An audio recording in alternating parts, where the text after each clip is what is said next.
नमस्कार, मी कनिष्का आणि आपण पाहत आहात माय PCMC. पिंपरी चिंचवड शहरात गेल्या 20 वर्षात मोकाट कुत्र्यांची संख्या वाढण्याची अनेक कारणे आहेत आणि तीच कारणं आपण जाणून घेणार आहोत. प्राधिकरण नागरी कृती सुरक्षा समितीचे संस्थापक अध्यक्ष डॉक्टर विजयकुमार पाटील. नमस्कार. नमस्कार सर.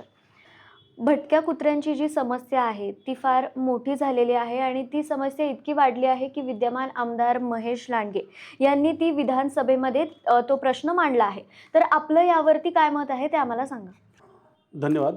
सर्वप्रथम मी माय PCMC या न्यूज पोर्टल चॅनलमध्ये मला या गंभीर समस्येबद्दल चर्चा करण्यासाठी या ठिकाणी बोलवलं. मी या सर्व माय PCMC टीम नेटवर्कच्या सर्व सभासदांचं आणि पदाधिकाऱ्यांचं मी या ठिकाणी मनपूर्वक अभिनंदन करतो की मला या समस्येसंदर्भात आजच्या या चर्चासत्रामध्ये आपल्याकडनं बोलवून आलं.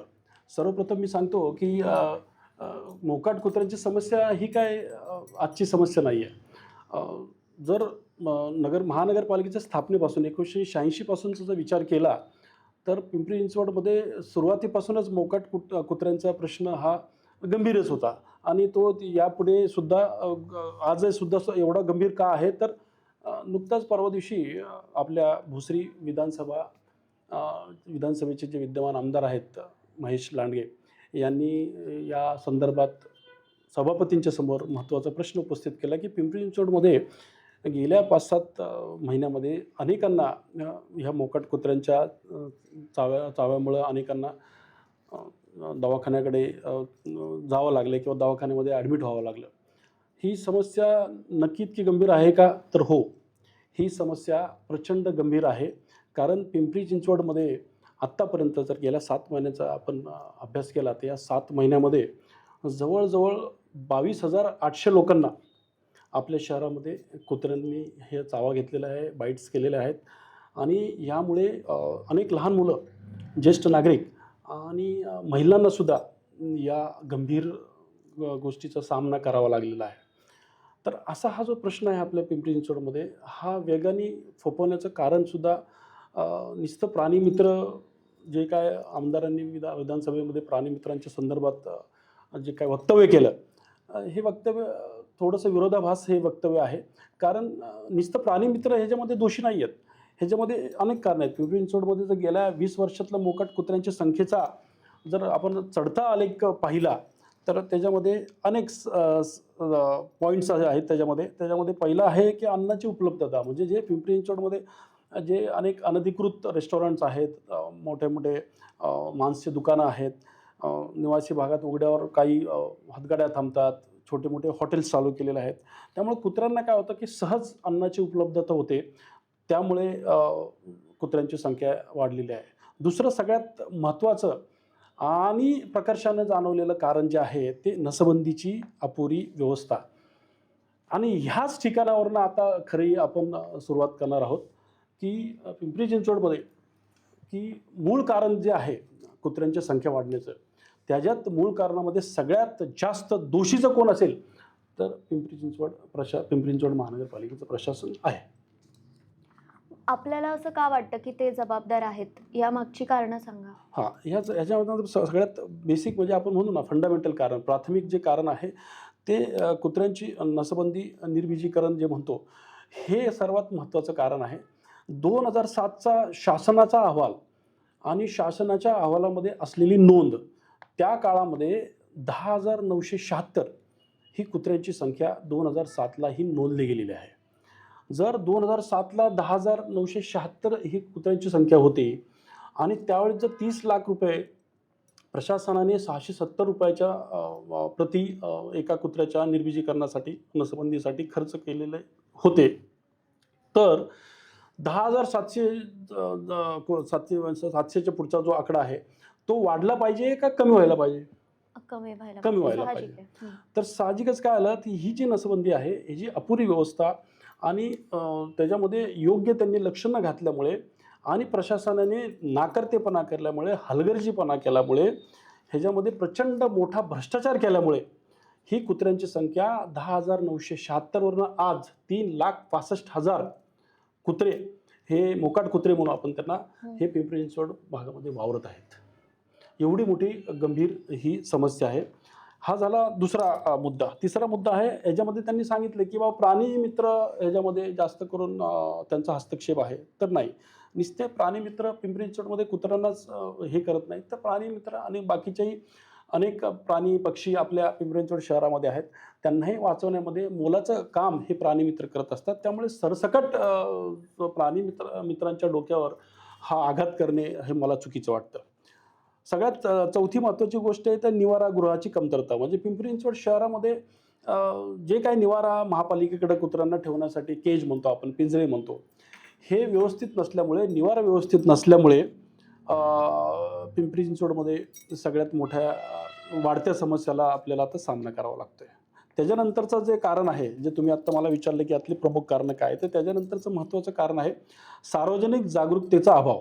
लोकांना कुत्र्यांच्या समस्येबद्दल जागरूक करणे हे प्रशासनाला गरजेचं होतं. प्रशासनाने 2008 पासून तर 2025 पर्यंत जवळ-जवळ 7.5 कोटी रुपये हे खर्च केलेले आहेत आणि या 7.5 कोटी रुपयाचं योग्य जर नियोजन केलं असतं, तर आज आज ह्या जागरूकतेचा अभाव आपल्याला दिसला नसता. आणि सगळ्यात शेवटचं आणि महत्त्वाचं कारणसुद्धा आहे, की पुणे शहरातनं किंवा आजूबाजूच्या परिसरातून आपल्या पिंपरी चिंचवडच्या हद्दीमध्ये ह्या मोकाट कुत्र्यांना सोडलं जातं. असे महत्त्वाची ही 6-7 कारणं आहेत. या कारणामुळं गेल्या 20 वर्षामध्ये पिंपरी चिंचवडमध्ये मोकाट कुत्र्यांची संख्या ही वेगाने वाढलेली आहे. सर, तर जसं तुम्ही मला सांगितलंत की 2007 मध्ये 10,000 कुत्रे होते, बरोबर? आणि त्याच्यानंतर आता 2025 मध्ये 3,00,000 या भटक्या कुत्र्यांची संख्या आहे. तरी आणि या कुत्र्यांच्या निर्बीजीकरणासाठी कोट्यवधींचा खर्च केलेला आहे. तरीसुद्धा यांची संख्या का कमी होत नाहीये? बरोबर आहे. आता जे संख्येचा विचार आपण करतोय, की आपण एकदम परफेक्ट आणि मार्मिक प्रश्नाला हात घातलेला आहे, की ॲक्चुअली निर्बीजीकरण हा विषय जो आहे, हा पालिकेने प्रामाणिकपणे पार पाडलेलाच नाही आहे. म्हणजे हे जे त्यावेळेस 10,976 जे कुत्रे होते, हे त्यांनी फक्त कागदावरच त्यांची निर्बीजीकरण केलं. हे जर प्रामाणिकपणे त्यांनी त्यावेळेस निर्बीजीकरण केलं असतं, तर आज ही परिस्थिती आपल्या पिंपरी चिंचवडमध्ये आपल्याला बघायला मिळालेली नसते. म्हणजे हे जे निर्बीजीकरणासाठी ही जी रक्कम त्यावेळेस 30-30 लाख रुपये प्रत्येक वेळेस ह्या ज्या ॲनिमलच्या फाउंडेशन आणि ॲनिमल सोसायटीज नावाच्या ज्या संस्था कोल्हापूर असतील, परभणी असेल आणि पुणे असेल, या ठिकाणावरून ज्या संस्थांना हे टेंडर दिलं होतं, निविदा दिली होती, त्यांनी प्रामाणिकपणे नसबंदी आणि निर्बीजीकरणाचा त्यांना दिलेला जो प्रकल्प होता, तो त्यांनी प्रामाणिकपणे न पार पाडल्यामुळे आज ही दुरावस्था किंवा ही वाढलेली संख्या ही दिसतीये. म्हणजे लक्षात ठेवा, की जर कोट्यवधी रुपये दरवर्षी आपल्याला ह्या कुत्र्यांच्या निर्बीजीकरणासाठी किंवा नसबंदीसाठी दिले जातात आणि ते निर्बीजीकरण फक्त कागदावरच जर होत असेल, तर कुत्र्यांची संख्या कशी कमी होईल? आणि माझा तर स्पष्ट असा आरोप आहे, की 7.5 कोटी रुपये हे महापालिकेच्या प्रशासनाच्या अधिकाऱ्यांनी कुत्र्यांची संख्या कमी न करण्यासाठी वाढ केलेली नसून, तर कुत्र्यांची संख्या कशी वाढावी ह्याच्यासाठी पिंपरी चिंचवड प्रशासनाने 7.5 कोटी रुपये आत्तापर्यंत खर्च केलेले आहे. मला अहवालाच्या आकडेवारीवरून तर हे मला आत्तापर्यंत दिसून आलेलं आहे. मला एक विचारायला आवडेल तुम्हाला, की पुण्यातून कुत्रे आणणे हे तुम्ही तुमच्या रिपोर्टमध्ये आहे, हा पॉइंट आहे. तर असं का असू शकतं, की म्हणजे पुण्यातून कुत्रे आणून पिंपरी चिंचवडमध्ये का सोडतील? नाही, असा आरोप झालेला आहे. वेळोवेळी माध्यमांमध्ये सुद्धा या संदर्भातल्या अनेक वृत्तपत्रांमध्ये अशा बातम्या ह्या आल्या होत्या. हे बरोबर आहे. कारण काय होतं, जर कुत्र्यांची संख्या वाढलेली आहे आणि आरोग्य विभाग आणि त्यात तत्सम जो विभाग आहे, त्या विभागाला हे नसबंदी आणि निर्बीजीकरणाचं काम दिलेलं आहे. त्यांनी जर प्रामाणिकपणे काम दिलंच नसेल, तर लोकांचा रेटा वाढतो. जे नागरिक आहेत, जे त्रस्त झालेले नागरिक आहेत, त्रस्त झालेले परिसरातले नागरिकांचा त्यांचा रेटा वाढल्यानंतर शेवटी काय करणार? ते जे कामगार असतात, ते कुत्रे पकडतात आणि बाबा आपली हद्द सोडून नको डोक्याला ताप, म्हणून शेजारच्या शहरामध्ये ते कुत्रे रात्रीच्या वेळेस हे सोडले जातात. आणि हे नुसते आरोप नाही आहेत, तर अनेक वेळा अशा घटना घडलेल्या आहेत, वादविवाद झालेले आहेत आणि या संदर्भात वेळोवेळी चर्चासुद्धा झालेली आहे. त्यामुळं एकमेकांच्या शहराच्या हद्दीमध्ये कुत्री सोडणे हा जो प्रकार होतोय, ह्याच्यामध्ये तथ्य आढळून आलेलं आहे समितीला. भटक्या कुत्र्यांचा जो प्रश्न आहे तो मार्गी लावण्यासाठी, तो सोडवण्यासाठी आपल्यामध्ये कोणत्या उपाययोजना आहेत? बरोबर आहे. प्रशासनाने आणि शासनाने म्हणजे आपल्या सेंट्रल गव्हर्नमेंटने सुद्धा आणि स्टेट गव्हर्नमेंटने सुद्धा काही नियमावली आखलेली आहे. 2008ला त्या पद्धतीचा शासन आदेशसुद्धा आलेला आहे. त्या शासन आदेशाचं व्यवस्थित जर पालन केलं तर हा प्रश्न मार्गी लागू शकतो. हा झाला एक.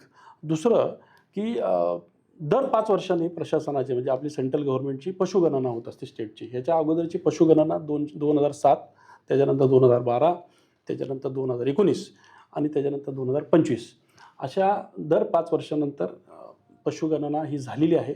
ह्या पशुगणनेमध्ये जर महापालिकेने प्रामाणिकपणे जर काम केलं आणि पशुगणनेच्या काम केल्यानंतर त्या आकडेवारीनुसार जर व्यवस्थितरित्या निर्बीजीकरण केलं, नसबंदीचा व्यवस्थित आलेख केला तर हा प्रश्न 100% मार्गी लागेल. आणि त्याच्यानंतरची व्यवस्था म्हणजे काय, जो निवारा असतो कुत्र्यांना जो सांभाळण्यासाठी जो निवारा आहे त्याच्यामध्ये काय केजची संख्या वाढवली, व्यवस्थितरित्या त्यांना खाण्याची व्यवस्था केली तर ही कुत्रे त्या निवाऱ्यामध्ये अनेक कुत्री ही व्यवस्थित राहू शकतील आणि त्यामुळे ते कुत्री बाहेर रस्त्यावर फिरणार नाहीत आणि त्याच्यामुळे लोकांना त्याचा त्रासही होणार नाही. असे सोपे आणि सहज जर काही महत्त्वाचे उपाय प्रशासनाने राबवले तर 100% ही जी कुत्र्यांच्या चावण्याचा जो प्रकार आपल्या शहरामध्ये होतोय हा नक्कीच मार्गी लागेल असं मला आणि आमच्या समितीच्या सर्व जे तज्ज्ञ मंडळी आहेत त्यांना आम्हाला असं वाटतं की 100% हा प्रश्न हा सुरळीत सॉल्व्ह होऊ शकतो. जेवढं प्रशासन जबाबदार आहे तेवढंच सामान्य नागरिक ते सुद्धा जबाबदार आहेत का? की म्हणजे जसं भटके कुत्रे असतात त्यांना खाण्यासाठी अन्न वगैरे देतात, तर त्यामुळेही म्हणजे कुत्र्यांची संख्या जी आहे ती वाढते. ते लोकं येतात, खातात वगैरे. तर याबद्दल तुम्ही काय बोलाल? सामान्य नागरिकांना काय सांगाल?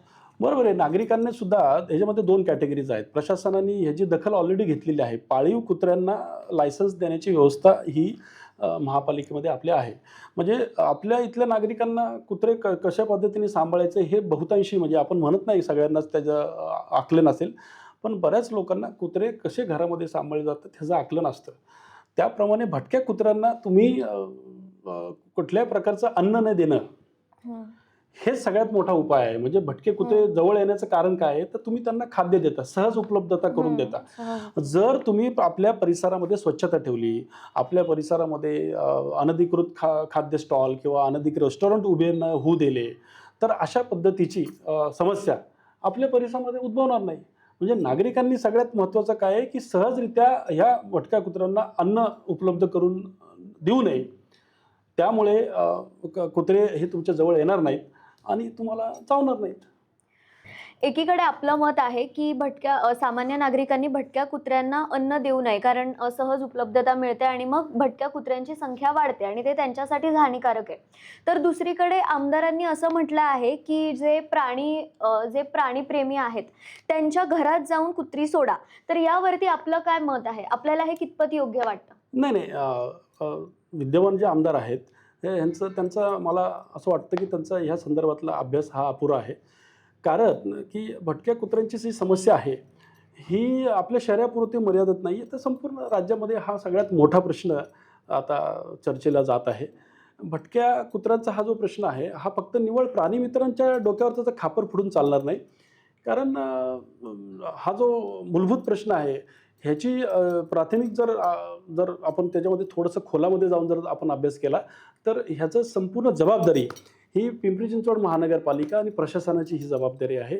जर त्यांनी 2007ला 10,976 कुत्र्यांची संख्या ही जर त्यावेळेस व्यवस्थित निर्बीजीकरण आणि नसबंदीचा जो अभियान आहे ते व्यवस्थित जर राबवलं असतं तर आज ह्या वेळेस 3 लाखापेक्षा जास्त मोकाट कुत्री ही आपल्या शहरामध्ये आपल्याला दिसली नसती.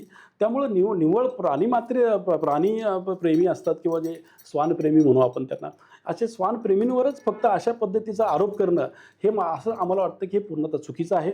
अशा पद्धतीचं बेजबाबदार वक्तव्य माननीय आमदारांनी विधानमंडळासारख्या मंदिरामध्ये काढणं योग्य नाही आहे. तर ह्याच्यावर पूर्ण त्यांनी अभ्यास करावा आणि मूळ जी कारणं आहेत त्या कारणांकडे त्यांनी लक्ष द्यावं आणि ह्याच्यावर त्यांनी उपाययोजना राबवण्यासाठी मान्य सभापतींना ही जे काय आत्ता आपल्या चर्चेमध्ये आपण काही जे महत्त्वाचे मुद्दे मांडले, हे मुद्दे जर आपण व्यवस्थितपणे प्रशासनाच्या मागे लागून आणि भ्रष्ट अधिकाऱ्यांवर कारवाई करून ज्यांनी जे निर्विजीकरण आणि नसबंदीमध्ये ज्यांनी काही घोटाळे केलेले आहेत आणि 7.5 कोटी रुपये हे जनतेच्या टॅक्स रुपी पैशाची जी उधळपट्टी अशा पद्धतीने प्रशासनाने जर केली असेल तर सर्वप्रथम माझ्या मते प्राणी प्रेमीपेक्षा किंवा श्वानप्रेमींपेक्षा सगळ्यात जास्त दोषी हे पिंपरी चिंचवड महानगरपालिकेचं प्रशासन नक्कीच आहे.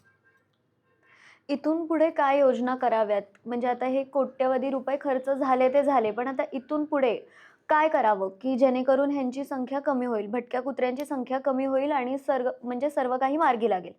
सर्वात महत्त्वाचं म्हणजे प्रशासनाने एक ठोस असा कार्यक्रम पत्रिका यासाठी राबवणे गरजेचं आहे. सर्वप्रथम कुत्र्यांची प्रत्येक विभागामध्ये किती संख्या आहे याचं व्यवस्थित कॅल्क्युलेशन केल्यानंतर प्रत्येक विभागामध्ये जसं आपल्याकडे अ, ब, क, ड असे 8 प्रभाग आहेत, अशा प्रत्येक प्रभागामध्ये जर कुत्र्यांना निवारा निर्माण करून दिला आणि त्यांची खाण्याची व्यवस्था केली, त्याचप्रमाणे निर्विजीकरण आणि नसबंदी ही उपाययोजना प्रामाणिकपणे जर राबवली तर 100% आपल्या शहरातल्या ही जी 10 लोकांमागं एक कुत्र्याची जी संख्या आहे, म्हणजे 30 लाख जी जनता आहे आपली, या 30 लाख नागरिकांमागं जे 3 लाख आज कुत्र्यांची संख्या आहे ती नक्कीच कमी होईल. आणि येत्या काही दिवसामध्ये अशा पद्धतीने योग्य पद्धतीने जर प्रामाणिकपणे काम आपण पार पाडलं तर 100% पिंपरी चिंचवडमध्ये हा जो मोकाट कुत्र्यांचा जो प्रश्न आहे हा मार्गी लागेल असं आमच्या संस्थेला वाटतं. धन्यवाद विजय सर. आपण भटक्या कुत्र्यांची जी म्हणजे मोठी संख्या आहे, याबद्दल हा विषय आपण आपल्या स्टुडिओमध्ये मांडलात, त्याबद्दल आपलं खूप खूप धन्यवाद.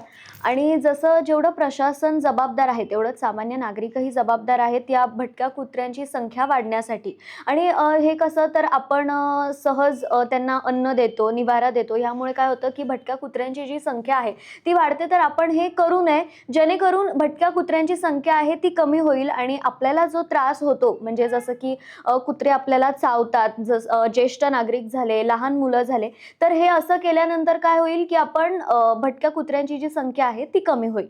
आपण जर शेवटपर्यंत हा व्हिडिओ पाहिलाच असेल तर भटक्या कुत्र्यांचा जो महत्त्वाचा मुद्दा आहे, यावर आपलं काय मत आहे ते आम्हाला कमेंट करून नक्की कळवा आणि भेटूया पुन्हा नव्या विषयासह. धन्यवाद.